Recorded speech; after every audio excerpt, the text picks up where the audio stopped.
नमस्कार मित्रांनो, GSIT सोल्युशनमध्ये आपले सर्वांचे स्वागत आहे। मित्रांनो बघा, शासकीय वैद्यकीय महाविद्यालय नाशिक या ठिकाणी विविध पदांसाठीची भरती आलेली आहे। त्याच्यामध्ये आपल्याला इथं कोणतीही परीक्षा द्यायची नाही, डायरेक्ट तुमचं सिलेक्शन जे असणार आहे ते मुलाखतीमधून तुमचं सिलेक्शन केलं जाणार आहे।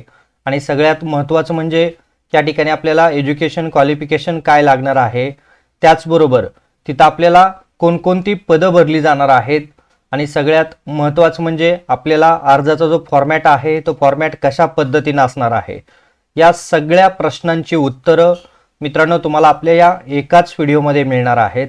त्यासाठी व्हिडिओ विदाउट स्किप करता शेवटपर्यंत पाहायचा आहे।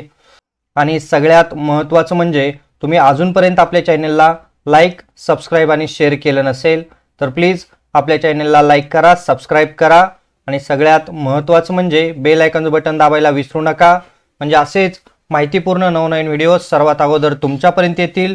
तर बघूया आपण या ठिकाणी कोणकोणती पदं भरली जाणार आहेत।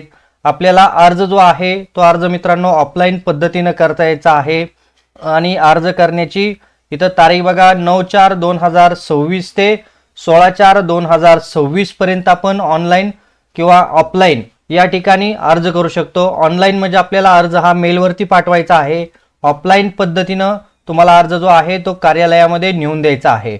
मुलाखतीची तारीख दिलेली आहे 22/4/2026 रोजी मुलाखत होणार आहे आणि मुलाखतीचे ठिकाण देखील दिलेलं आहे। अधिष्ठा यांचे कार्यालय, हिंदू हृदय सम्राट वंदनीय बाळासाहेब ठाकरे, बिटको रुग्णालय, पहिला मजला, राजवाडा नगर, देवळाली गाव, 422-214 हा तिथला काय आहे पिनकोड आहे।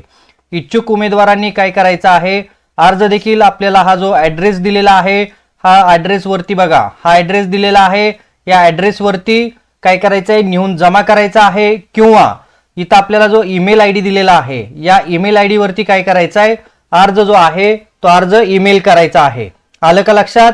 ही जी भरती आहे ही कंत्राटी पद्धतीने भरती आहे आणि सगळ्यात महत्त्वाचं म्हणजे आता पद बघा कुठली भरली जाणार आहे, सहाय्यक प्राध्यापक आणि सहयोगी प्राध्यापक ही जी पदं आहेत ती पदं भरली जाणार आहेत। त्याचे विषय बघा कोणते आहेत, शरीररचनाशास्त्र सहयोगी प्राध्यापक 1 पद, सहाय्यक प्राध्यापक 2 पदं, औषधशास्त्र सहयोगी प्राध्यापकाचं 1 पद आहे, जनऔषध वैद्यकशास्त्र सहाय्यक प्राध्यापकचं 1 पद आहे, मनोविकृतीशास्त्र सहयोगी प्राध्यापक 1 पद, जीवरसशास्त्र सहाय्यक प्राध्यापक 1 पद भरलं जाणार आहे। आलं का लक्षात? पद नीट लक्षात घ्या कोणकोणते आहेत।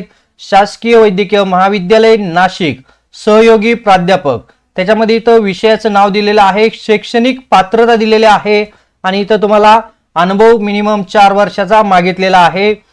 औषधशास्त्र इथं तुम्हाला एज्युकेशन क्वालिफिकेशन MD वगैरे लागणार आहे।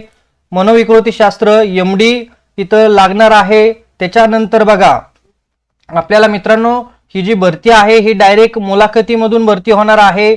आता सहाय्यक प्राध्यापक शरीररचनाशास्त्र इथं तुम्हाला शैक्षणिक पात्रता दिलेली आहे, 1 वर्षाचा तुम्हाला इथं अनुभव असणं आवश्यक आहे। जनऔषध वैद्यकशास्त्र त्याची इथं एज्युकेशन क्वालिफिकेशन दिलेलं आहे। जीवरसशास्त्र त्याचं देखील इथं एज्युकेशन क्वालिफिकेशन दिलेलं आहे।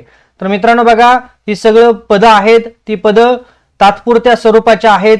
364 दिवस म्हणजे 1 वर्षासाठीची ही कंत्राटी पद्धतीची भरती असणार आहे। इथं आपल्याला मानधन किती मिळणार आहे बघा, सहयोगी प्राध्यापक 1,70,000 आणि सहाय्यक प्राध्यापकाला 1,00,000 रुपये इतकं मानधन दिलं जाणार आहे। सहाय्यक प्राध्यापक जे आहे त्याच्यासाठी वयोमर्यादा 40 वर्षापेक्षा अधिक नसणार आहे, हे लक्षात ठेवा।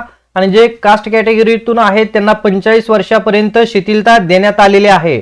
सहयोगी प्राध्यापक वय त्यांचं 70 पेक्षा जास्त नसावं असं या ठिकाणी म्हटलेलं आहे। आणि सगळ्यात महत्त्वाचं म्हणजे इथं तुमची गुणवत्ता यादी जी आहे ती तुमच्या अनुभव आणि शैक्षणिक पात्रतेनुसार जाहीर केली जाणार आहे। तुम्ही तिथं मुलाखतीला जात असताना तुमची सर्व डॉक्युमेंट देखील घेऊन जाणं आवश्यक आहे मित्रांनो। त्याचबरोबर लक्षात घ्या इथं तुम्हाला ऍप्लिकेशनचा फॉर्मॅट दिलेला आहे, या फॉर्मॅटमध्येच तुम्हाला काय करायचंय, ऍप्लिकेशन जे आहेत ते ऍप्लिकेशन भरायचे आहेत। आलं का लक्षात? हा फॉर्मॅट व्यवस्थित पहा मित्रांनो। ही जी PDF आहे ती PDF मी या व्हिडिओच्या डिस्क्रिप्शन बॉक्समध्ये देखील दिलेली आहे। तुम्हाला नाशिक जीएमसी जे आहे त्याच्या अधिकृत वेबसाईटवरती देखील तुम्हाला ही PDF पाहायला मिळेल. त्या दोन्हीही लिंक मी तुम्हाला या व्हिडिओच्या डिस्क्रिप्शन बॉक्समध्ये दिलेल्या आहेत. तर अशाच नवनवीन व्हिडिओसाठी मित्रांनो, तुम्ही अजूनपर्यंत आपल्या चॅनलला लाईक, सबस्क्राईब आणि शेअर केलं नसेल तर प्लीज आपल्या चॅनलला लाईक करा, सबस्क्राईब करा आणि सगळ्यात महत्त्वाचं म्हणजे बेल आयकॉनचं बटन दाबायला विसरू नका. म्हणजे असेच माहितीपूर्ण नवनवीन व्हिडिओ सर्वात अगोदर तुमच्यापर्यंत येतील. तर भेटूया अशाच नव्या माहिती बरोबर. जय हिंद, जय महाराष्ट्र.